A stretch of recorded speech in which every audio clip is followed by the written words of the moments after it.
Good afternoon, friends. Welcome to Escambia Citizens Watch Live. I'm your host, John Singley, in the studio today. We're going to continue our discussion on the mayor's transition team, and today we're going to focus on the education report. And toward that, we have a very special guest, the pillar for the transition education report, Michelle Salzman. Welcome, Michelle. Hi, thank you. I appreciate it. You're a friend of ours. Michelle was on one of our initial ECW Live broadcasts, and we've always been grateful for her presence. So, Michelle, for those of you who don't know, and I guess that you can count them on a hand, who you are, would you just give us a quick rundown of yourself? Sure. Who is Michelle Salzman, and what is she up to? Well, you might want to ask my husband that, because I don't know that anybody really knows who Michelle Salzman is. But no, I'm just a majority of the past decade, I've just been a full-time community volunteer and advocate for public education, advocating and working with our children, our parents, and our teachers, as well as the public school administrators. I've served on numerous boards for education at the local, county, and state levels. Some of the things that I have worked on have been school zoning, Title I funding, textbook committees, just various different committees for activities and programs. One of the big things that I've been pushing for the past several years has been in partnership with Studer Community Institute, which has been the Early Learning Initiative, something that we partnered with Clay Ingram several years ago, and even wrote an appropriations bill for changing the early learning education language for the testing for kindergarten readiness. And I've just been doing a lot of things like that, serving various boards like the Escambia County Council of PTAs, Junior Leagues, Making Strides Against Breast Cancer, Pensacola Mess Hall, Take Stock in Children, West Florida Hospital Women's Advisory Board, Studer Community Institute, Florida Public Relations Association. I can name, I've got 25 or so that I currently am affiliated with, but those are the ones that I'm seated on boards with, and I just full-time just go at it and really try to help the community. So whenever I got a phone call from D.C. Reeves several months ago, after we had just finished with our victory on the appointed superintendent referendum, he called me and he said, "Hey, Michelle, how do you feel about maybe being on this transition team and representing education?" And I was like, no way. That is the coolest thing ever. No, that would be the cool. I was like, I think you're calling the wrong person. And he was like, no, really. He said, we can't speak for anybody. We're just trying to get an idea.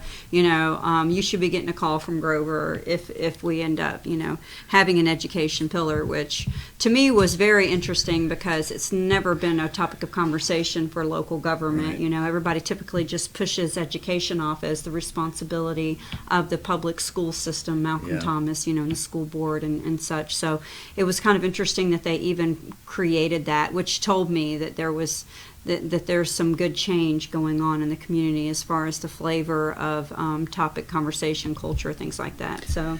For those of you who are watching on the various groups over at Escambia Citizens Watch and the East Hill neighborhood groups, I know many of you are very interested in the education world.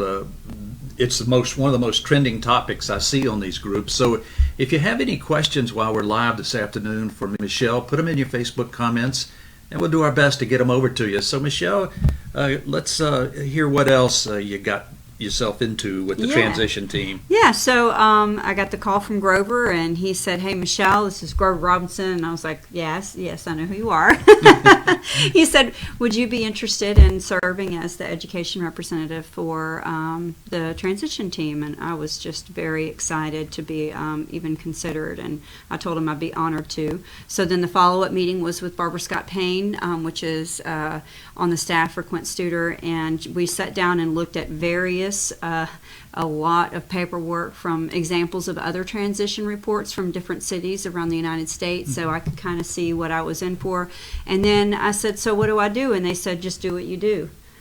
Just go get it." And I was like, "What does that even mean? Like, what is that?" And they said, "You've got it all covered. You know what you're doing." So I was kind of flabbergasted. So I just went home and I read all those reports and I made a lot of notes, and and picked some key elements out of it that I really liked, and got prepared. We got our first email with our information for the first meeting, and it said, make sure you have read those reports. And this slide that I have here is a picture of me sitting facing the audience as they're getting ready to sit down for the very first transition team meeting. This is day one. Very exciting stuff here. I sat next to several people that I hadn't really met before, so it was kind of interesting. And of course, I always bring snacks to meetings, so I had brought these snacks and I put them out on and nobody even knew. I guess I was like a little fairy, but nonetheless, it was just surreal sitting there and watching there was so much media and so much interest from the public, and I was concerned that there would be some pushback of a lot of negativity as far as just the fact that we were doing a report at all, and that anybody was going to be really embracing what we had to say. And it was at that meeting that I had the first person challenge me specifically and my ability to lead the education component. I was the only one called out from the audience from someone that was there with public forum, and they just wanted to know what made me capable of leading such a pillar, and what type of experience did I have in vocational education and whatnot. And I was really excited to be able to answer that with confidence. I remember that moment. Yes, yeah. I was like, well, glad you asked the question. I can answer that. I Right. served. I was one of the original founding members for Achieve Escambia, and if you don't know what that is, and you are concerned about education, you should certainly be a supporter and an advocate of Achieve Escambia, which is a collective impact organization that focuses on cradle to career readiness, not necessarily college, but just making our community self-sustaining by graduating our children in a way that they can be productive in society. But anyway, during those 2 years on that team, as a part of that leadership council, I learned a lot about all the types of education that we have. Vocational rehabilitation that is done through the Escambia County School District, as well as what is done through Pensacola State College, University of West Florida, and a lot of the statistics and data that's behind that, and how can we really make an impact on that. So I was very excited that I was able to answer that question and talk about that. Quint made it clear that the expectations were that we had at least one public input session per pillar, and that we use email and face-to-face contact for the Sunshine Law. He loved the Sunshine Law. He loved talking about that. And then to develop actionable goals that for the team. So the idea wasn't necessarily to go out and get all of these grand ideas, because there are so many things that we could do as a community to make this a better city, but how much of that can we really do? What can we actually go forward and implement? And it was important to me as the education pillar, especially because I don't have a line item in the budget at all. $0 is spent on education in the city of Pensacola, and so I had to come up with ideas and ways for us to improve whatever it was that didn't cost anything, or actually cost more dollars. And they also wanted to know what your original assumptions were. They wanted everybody to come to the table and say, what is it that you think the city needs before you get started? Let's talk about what you think you'll focus on.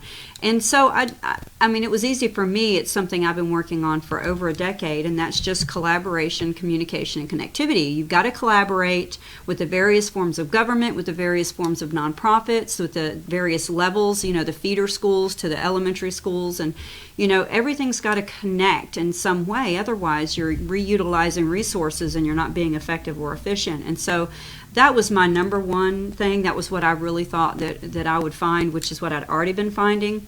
And I just utilized my education leadership resources and started with my starting point. One of my first meetings was with Malcolm Thomas. He's one of my mentors. He's always been so good to me and really helped me out a lot in many aspects. And I mean, we've known each other for a very long time. And so I just met with him, and I had a list of things that I thought were important. And I said, if you were doing this, what would you do? Where would you start with this if this was you in my shoes, And then I went to other community leaders and did the same thing. I went to Chip Simmons, I went to Chief Leiter, I went to Stacy Costavecchi at the Gulf Coast Kids House, of course, Achieve Escambia. I had met with their executive director.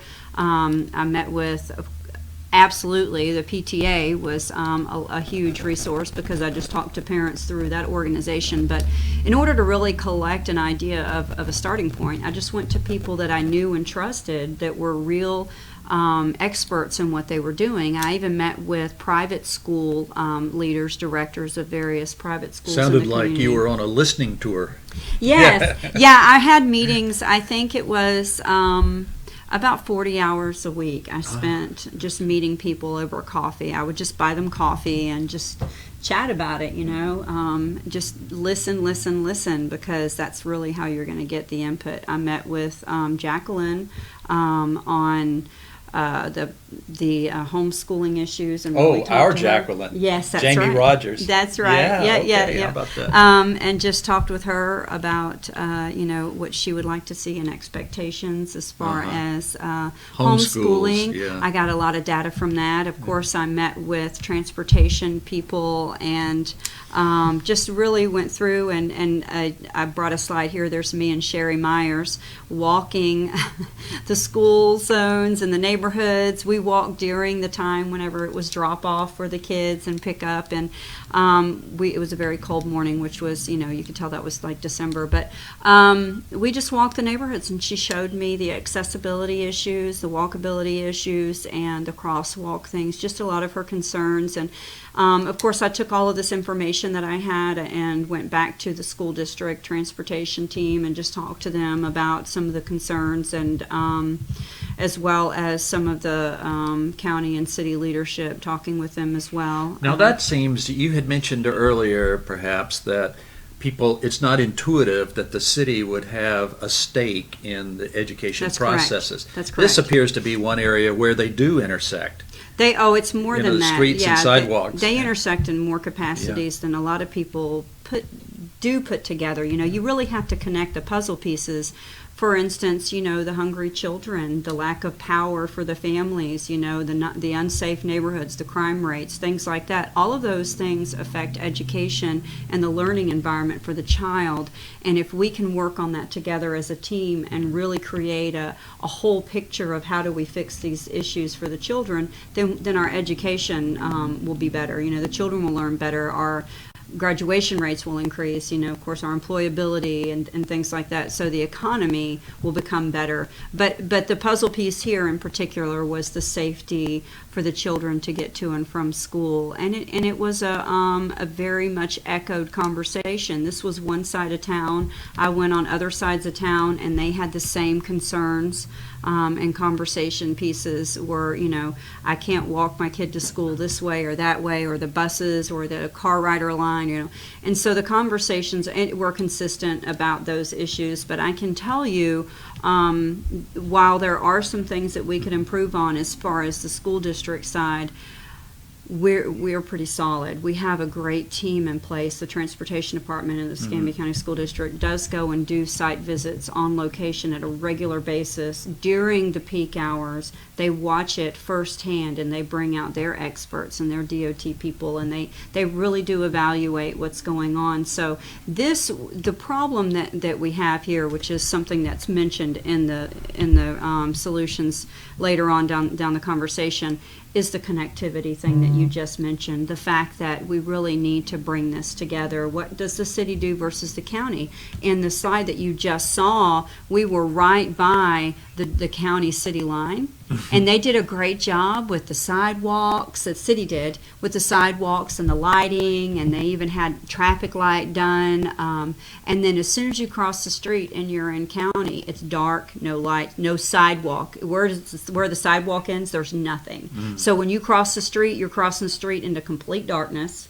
There's no longer lighting. There's no longer a sidewalk. There's no longer, crosswalks or anything. And this isn't my neighborhood, so I can't speak to specific, needs. But for the city to go through all that and not have any partnership with the county to at least continue it to go somewhere is kind of, it's a little concerning. So that particular conversation there was something that was echoed continuously. But this particular picture is kind of funny because it's right by where the sidewalk really does end. So conversations with Sherry were very fun, to say the least. So here we are. We talked about the sidewalk problems, the lacking proper crosswalks, and the city-county disconnect with the road, sidewalks, and lighting. We just talked about that. So the next thing that I did was I went to input sessions, everybody's input sessions, which I will show you in just a second. But this one in particular, that's a good-sized crowd there. We had about 100 people show up.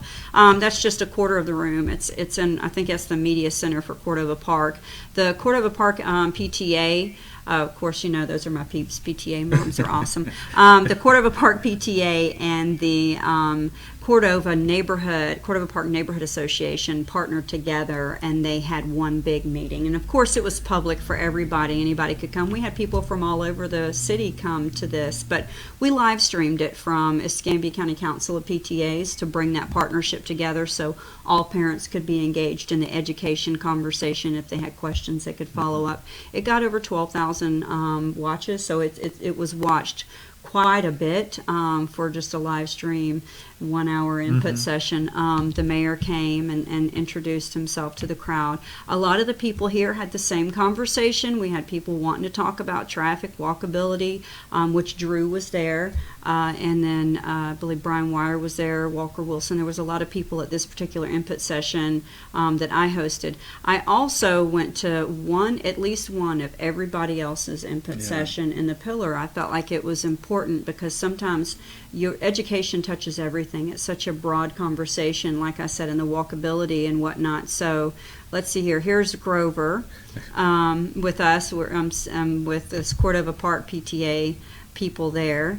And then here I am at Brian Wire, one of his economic input sessions, and that was downtown in De Villiers.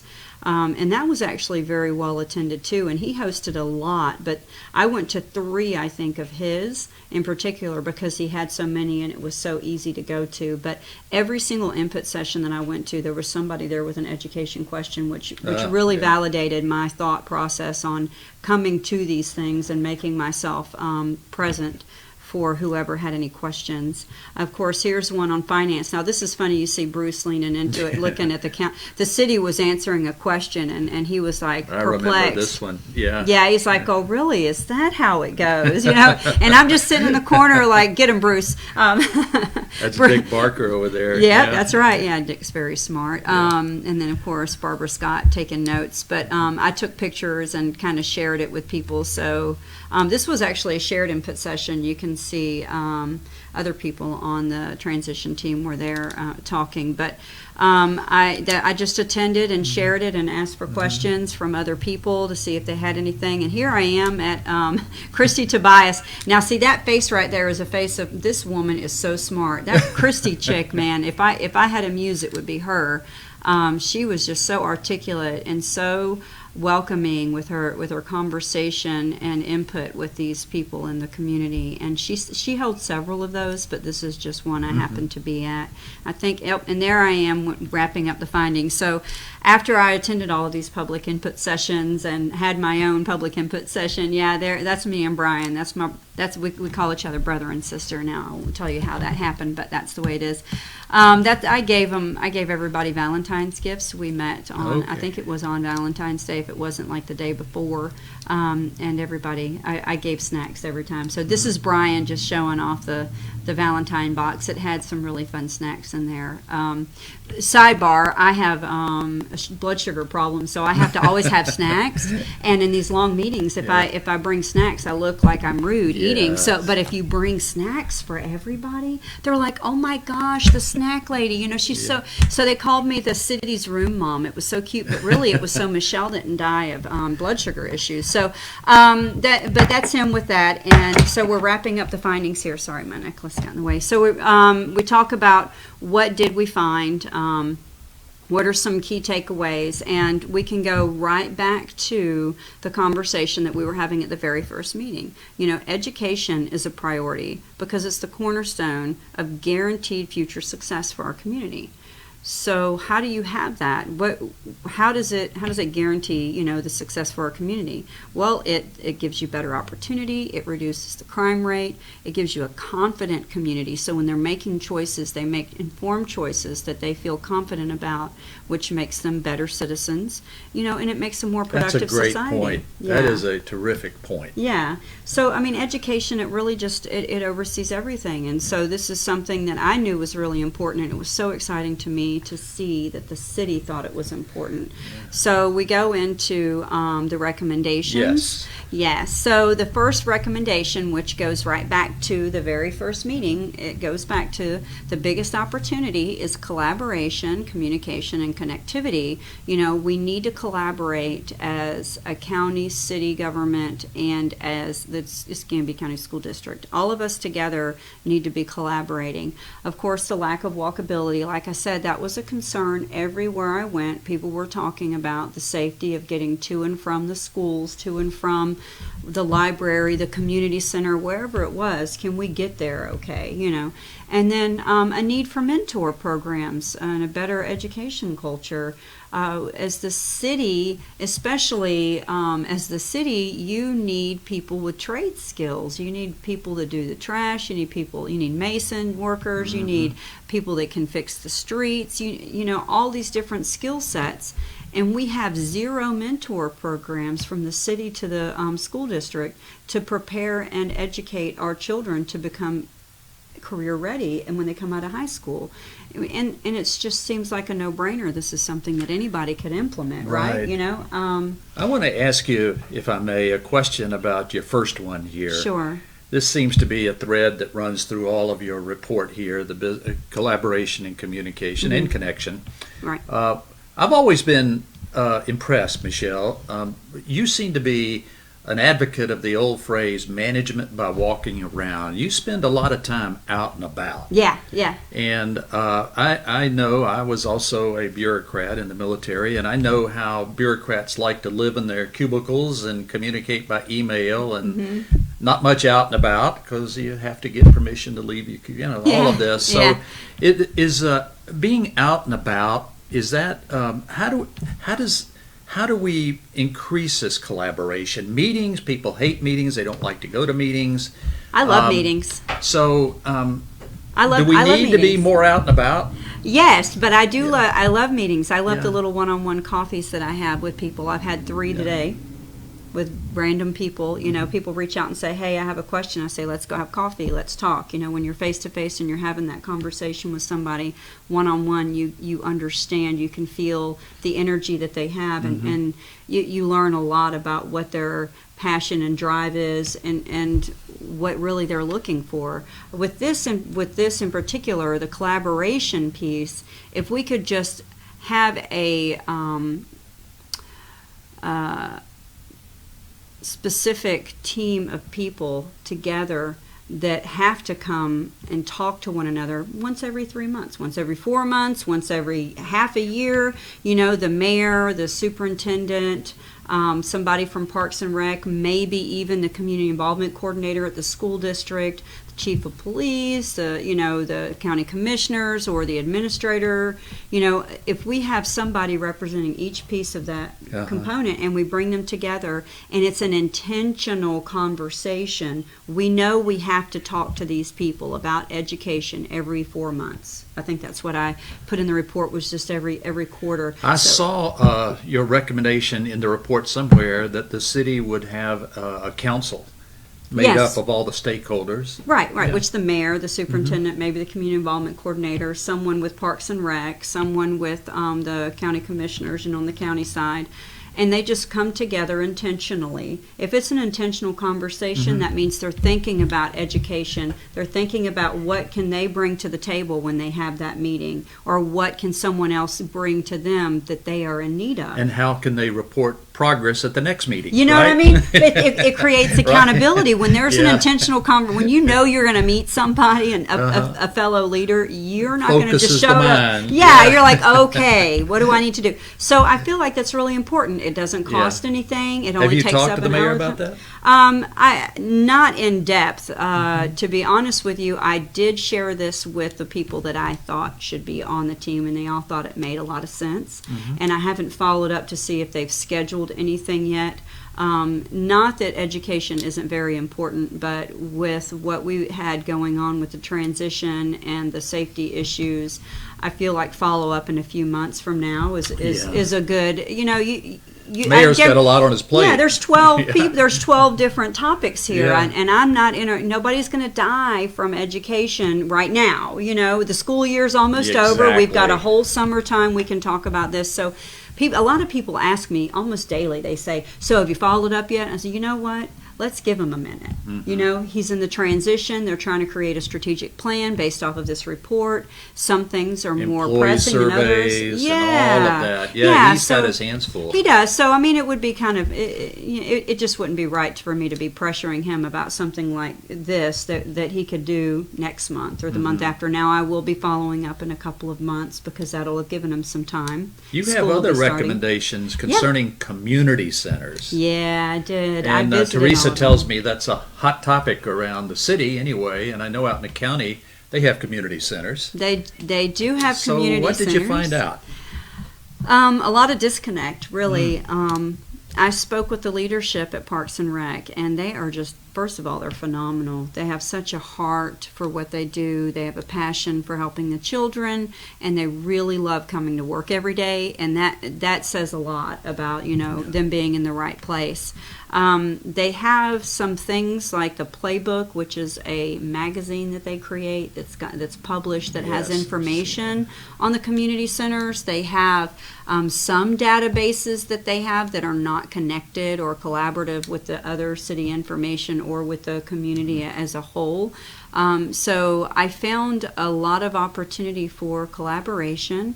I found a lot of opportunity for consistency. Every community center is a neighborhood-based center that's really derived off of the needs of that neighborhood, and that's important.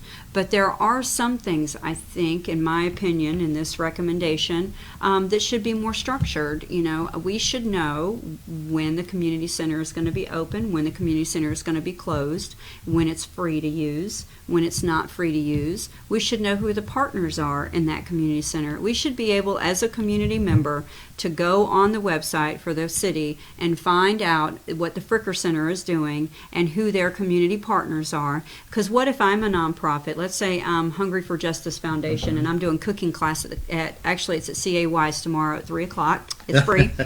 But say I'm doing that at the Cobb Center, which is where I normally do, not me, but they normally do the cooking classes. It's free. But I'm a nonprofit. Say I'm East Brent Baptist Church and I want to do a cooking class similar to that.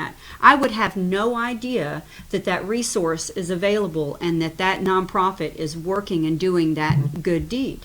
I wouldn't see that. So if we could have a collaborative and a connective database that I can go as a citizen and look, I would go, I can call AWKO and I can find out what they do to make this work. How do they get in the community center for free and I have to pay? What are they doing on their form? So there's conversations that you can have. You can collaborate, you can connect, and you can take those resources and create a more effective and efficient operation, not just for what you're doing, but for the city and the community, so we can make a bigger and more impactful purpose. Michelle Salzman is our guest. She was the team leader for education in the Mayor's Transition Report. If you're watching live this afternoon, we would welcome your comments or questions for Michelle. Just put them on your Facebook post and we'll try to get them over to you.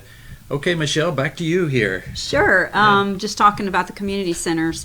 I had no idea that they weren't open on the weekends, and it's so funny because I'm in them all the time. Like I really do. I've been going to community centers with my children for decades. I've got a 21-year-old, an 18-year-old, and an 8-year-old. I have been doing this for a long time, and I've always been a big advocate of using the resources, the public libraries, things like that. And so I just never thought about the fact that, what do you mean it's not open on the weekends? I mean, I take my kid to soccer practice, but it's not inside the building, That's right? right. It's out out in the field, and I would have never even, and I was in one of those public input sessions that was not education, when one of the first people came up to me and said, Ms. Salzman, we need community centers open on the weekend. And I was like, yeah, of course we do. They're like, but they're not. And I'm like, what do you mean they're not open on that? Really? I wonder if that's all of them, or is that this one? And so, through a little research, and it's not just the weekends, it's also the hours that they're open. If we could extend it a little bit to where it's open when the kids need it. The weekend is a big deal. You've got the summertime activities. Apparently, they do open for that, and some of the centers are open during. I just think there needs to be some consistency in operation so people understand they can expect to have this resource that their tax dollars You think pay this for. is a resource issue, the availability to pay people to man the community centers? To be honest with you, or these volunteers? If it is a resource issue, then that needs to be fixed. Yeah. This is a matter of you have the community center that's made for the children and the community and the neighborhood to use, and it's not accessible when they need to use it. So we're paying for something and we're not getting out of it. That'd be like building a street and not letting anybody drive on it when they need to go past. It's like, oh, it's open at midnight, but I'm in bed at midnight. Well, that's not when we need it. So how do we better utilize the resources that we have? How do we make things more impactful without increasing, budgets and whatnot? I think that they could be a little more creative with it, maybe bringing in some full-time volunteers. I know that they have volunteers in some of the community centers because some of them have great partnerships. Another opportunity I noticed was that a lot of the community centers did not have a partnering church or neighborhood association that they absolutely affiliated with. When I asked several of them, who is your partnering organization in the area, they had no answer. Well, what church? Oh, I don't know. We have this church, but I don't talk to them. Or what, neighborhood association. And when you have all of these organizations that have the same thing in mind, which is making a better community, why aren't we collectively having these conversations? So I found a lot of opportunity in the community centers. But the main ones are really just a consistency in the operations, a collaboration in the conversation of the resources of one versus another, and the accessibility of the resources, opening them up a little bit more often so the children and families can utilize that. So the next thing I have is the need for mentor programs for a better education culture. I think we talked about that a little bit, but there are many things that you could do, not just mentoring for education, like having some sort of program where you could a child could shadow a mason worker or whatever and then come out with a certification. But let's rewind it and go back the other way. We have Big Brothers Big Sisters Take Stock in Children and other organizations similar to that in the Escambia County School District's mentor program, where you as a city or county employee should be able to take an hour a week off and go to this school of your choice, your kid of your choice, whatever, and spend an hour talking to that kid and mentoring that child. That's not a specific program outlined in anything right now. It's not in the HR handbook. It's not something that they ask you or endorse, or I have heard that there are some that are doing it, but that's them on their own, taking their own initiative, using their lunchtime or things like that. And what a better education community than to have more mentors in these elementary and middle schools setting the example. Hey, I'm a garbage truck driver and I love my job. I make great money and you can do this too. All you have to do is study, focus. It's all about having that mentorship, that somebody that they can look up to and say, I can do that, So I think that's a huge missed opportunity. Yeah. It doesn't cost any dollars. No. I don't think an hour a week from a certain amount of employees would do any real damage to the city or the county's operations, but it would do a lot of good for the children in Escambia County School I know in District. my Navy days that the Navy was big on this, and they made it a part of the incentive program for not only the active duty sailors but the civil service workforce. And they made it part of the awards program. You could actually get an awards ribbon if you were the volunteer or mentor of the month or the year or whatever. Right. And those incentives created a lot of support for these programs. Exactly. And so I think you just hit the nail on the head. It's not that the city says no, their employees can't do this, or that the county says no, their employees can't do this. They just don't create the culture to want to do it. They don't. They don't show that there is value in that. Not just value in it for the child, but you can get some recognition, and I mean, it'll help you grow and develop as a leader within whatever department that you're working in. Because anytime you mentor and you develop anybody, you're growing and developing yourself. So I think it's something that's very easy to implement, and I'm hoping that they do take the reins on that and move forward with that, because I know our students in elementary schools and middle schools would benefit greatly, and it would make a huge difference. Do the children respond well to that? Yes, they do. There is absolute evidence showing the exponential increase in graduation rate and test scores, in attendance, in health, in all aspects is better whenever they have that mentor, which is why the Escambia County School District does have their own mentor program. And something like this they could track. I had mentioned that they could track, and we'll talk about that in a minute, but they could use the Escambia County School District's logging information. They have something called Raptor that they track everything with, so that the city could look back and say, oh, this is how I impacted the Escambia County School District, and they take those numbers to that meeting that we were talking about. And they can say, look what we did as a city, this is what we're doing. And then of course the county could say, okay, I'll put a light at the end of that road, things like that. But you have a question? Is that what I was just going to say, I got the high sign from the producer back there that we're approaching the end of the show here just about. So we wanted to talk about the final points you wanted to bring up here that you thought were important for our audience, Michelle. I think the most important thing is to continue to be engaged in the conversation and really just pay attention to what's going on in Tallahassee and what our elected officials are doing on behalf of our community. Whether you agree or disagree, you should be able to speak to that. So whenever it comes time to vote, you're voting for what you really do believe in. Because oftentimes people vote for a pretty face or a cool name, and they have no idea that that person is completely opposite of what their beliefs are. And I think that that's one of the reasons why we are in the position that we're in as a community with such little funding for our teachers and our educators and our school system, and why we're so divisive in conversation oftentimes, because we're fighting over pennies, and really we need to just be working together. So if you just educate yourself, funny that we're talking about education, but educate yourself on the topic, stay informed, just listen to the parents if you're not a parent, listen to the children, yours and others, and take an hour of your month and just volunteer somewhere, just get engaged with the community and really invest in it. So that culture breeds into itself. Whenever you give, the children see that you give, and they grow and they give because they saw that was what we should do.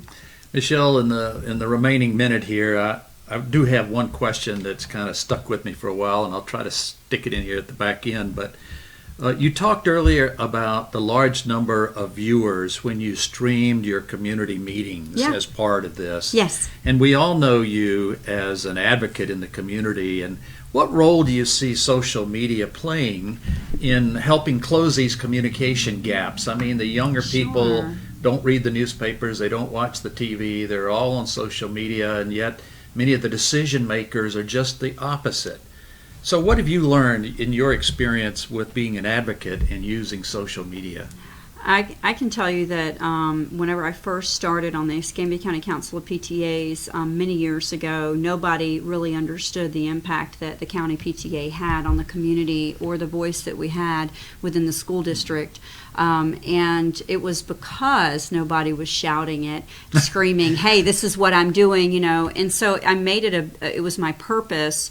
Everything was intentional. When I would go to a meeting about textbook, the county PTA is appointed a position on almost every single district level committee you can think of. They come to you as the county PTA and they say, we need 1 parent, we need 3 parents, we need how many for this committee, for this committee. We're on health and safety committees. We are a huge driver in the calendar that everybody complains about for their children for the school year. I developed that one a few years ago. You're welcome. So the whole concept is just, I used social media, I used print, I used my mouth. I was constantly advocating for just the outcomes that we get from being an advocate. And so when you ask where does social media play, it's a huge catalyst. It's a conversation starter. I know that talking to a lot of my friends that are elected officials, they will tell you that social media doesn't get a vote.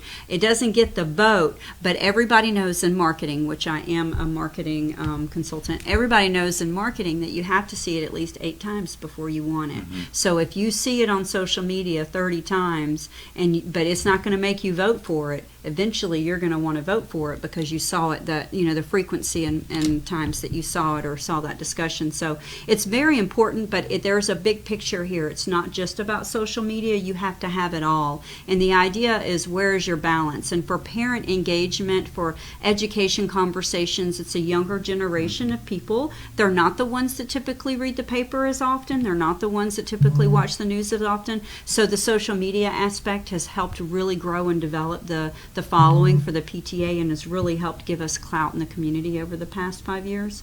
So I would say you need a little bit of everything. Michelle, I could talk to you all afternoon. You got a lot of insights. Michelle Salzman, the pillar for the Mayor's Transition Report on Education, has been with us this afternoon.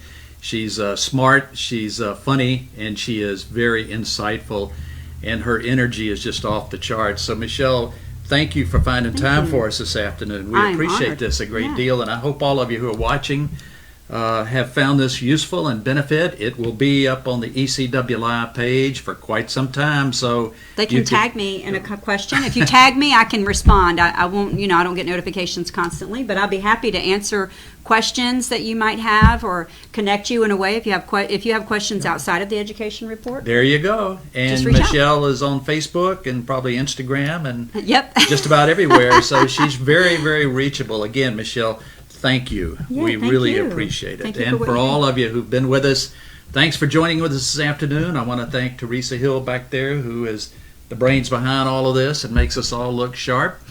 And we had a live studio audience briefly, but they've gone to fix the little libraries out there on the sidewalks. We got to talk about that one of these days, the little libraries. Love it.